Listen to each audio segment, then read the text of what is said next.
చెల్లో ఉన్న చాకిరేవు బండనేనట, గుళ్ళో ఉన్న అమ్మవారి బొమ్మ నీవట.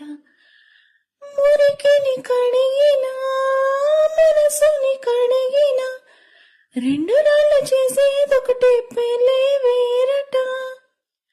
అవును కాదు తెలియదు కానీ నువ్వు చెబుతుంటే అవునంట.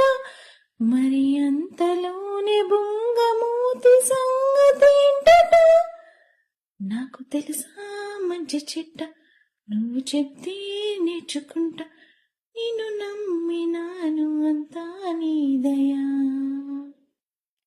నీ అల్లర్లు అందం, నీ అలకల్లు అందం, నన్ను కవ్వించి నవ్వించి నేనేస్తమే మంచి